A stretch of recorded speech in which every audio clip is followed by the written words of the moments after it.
काजी निजामुद्दीन जी, देवेंद्र यादव जी, परवेज हाशमी जी, शकील अहमद खान जी, आसिफ मोहम्मद खान जी,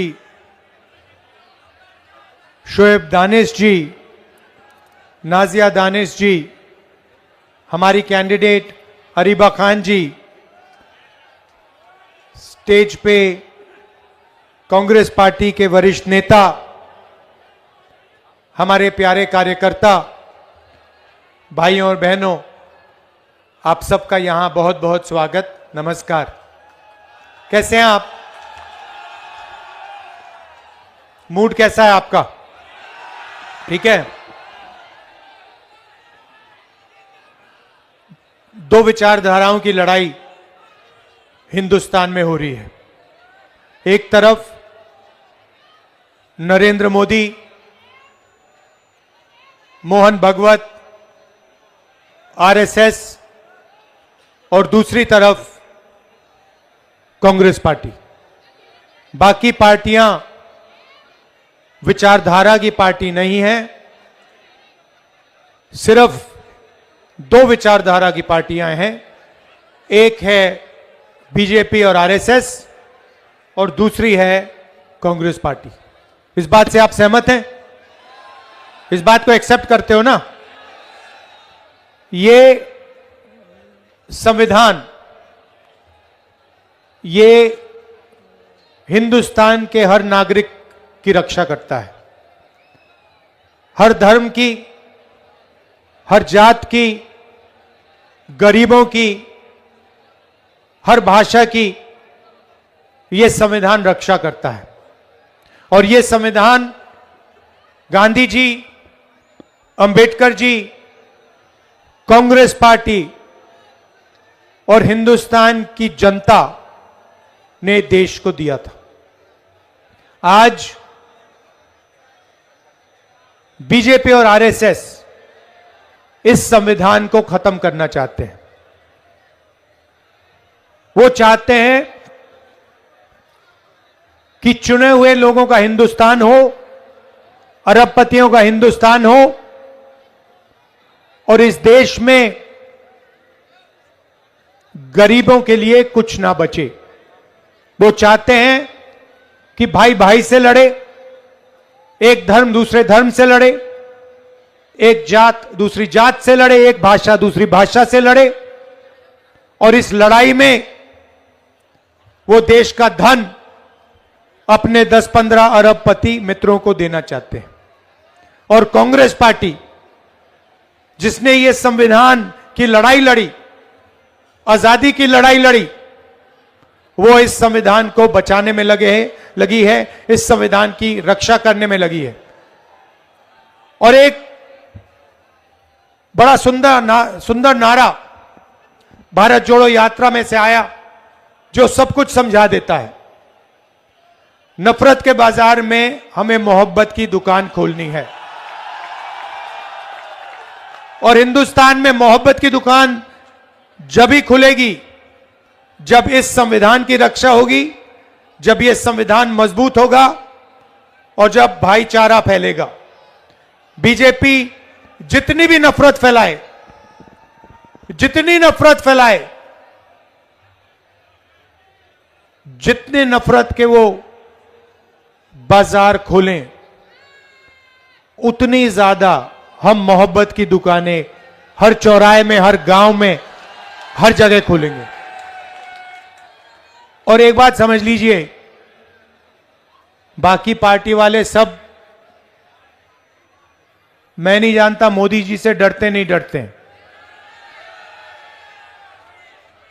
केजरीवाल जरूर कांप जाते हैं।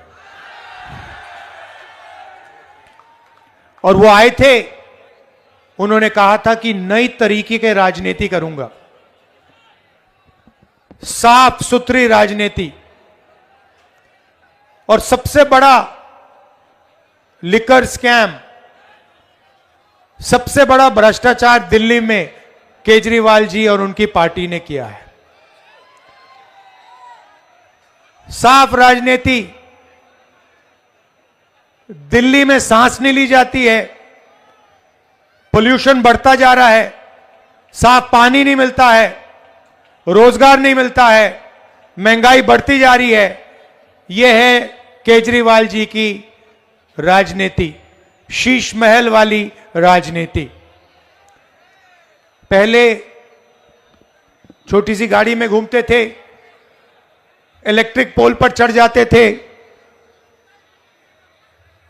जन लोकपाल बिल की बात की थी, अब सब भूल गए। बिजली का खंभा भूल गए, छोटी गाड़ी भूल गए, अब शीश महल वाली राजनीति करते हैं केजरीवाल जी। और जब दिल्ली में नफरत फैल रही थी, जब आपको उनकी जरूरत थी, जब माइनॉरिटीज को उनकी जरूरत थी, तो फिर वो आपके साथ नहीं खड़े थे। मगर कांग्रेस पार्टी और मैं आपके साथ खड़े थे।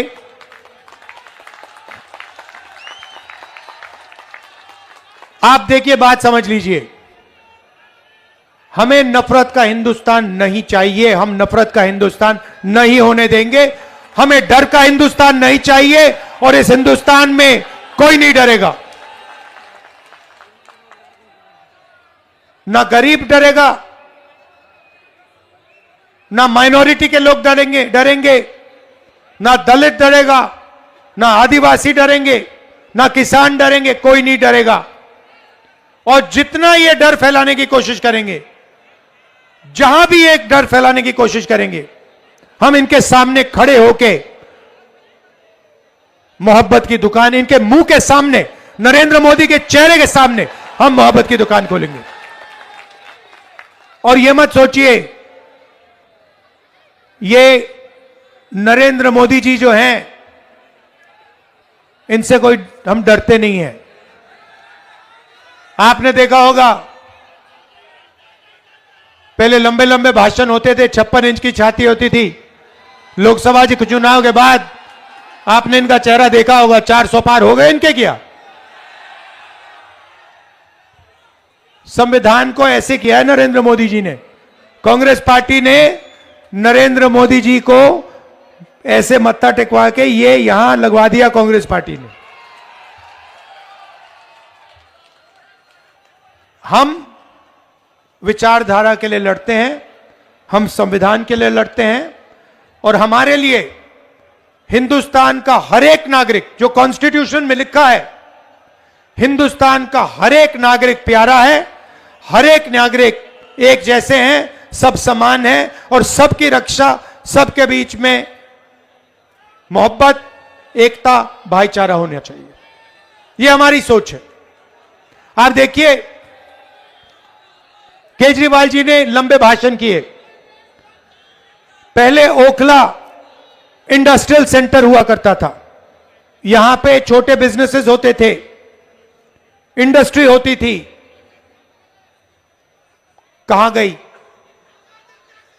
कहां गई? मोदी खा गया और केजरीवाल ने खत्म कर दिया। नोटबंदी की नरेंद्र मोदी ने, गलत जीएसटी लागू की। क्यों? ओखला को खत्म करने के लिए, छोटे व्यापारियों को खत्म करने के लिए, स्मॉल और मीडियम बिजनेस वालों को खत्म करने के लिए, और अदानी अंबानी जैसे अरबपतियों के लिए रास्ता खोलने के लिए। हम अदानी और अंबानी वाला हिंदुस्तान नहीं चाहते हैं।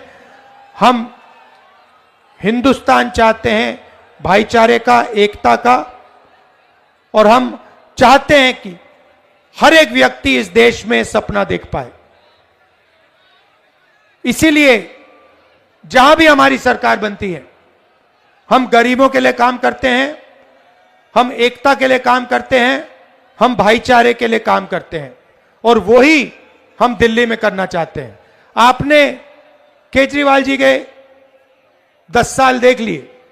उससे पहले आपको याद है शीला जी ने किस प्रकार से यहां पे काम किया था, इंफ्रास्ट्रक्चर बनाया था, पूरी दिल्ली को बदल दिया था।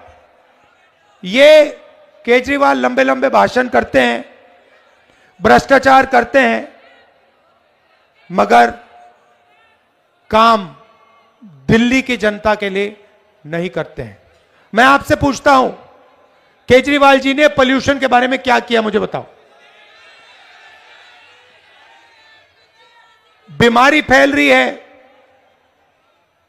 दमा फैल रहा है, एस्मा फैल रहा है, कैंसर फैल रहा है, लंबे लंबे भाषण हो गए, मगर पोल्यूशन के लिए आपके चीफ मिनिस्टर ने, केजरीवाल जी ने क्या किया है?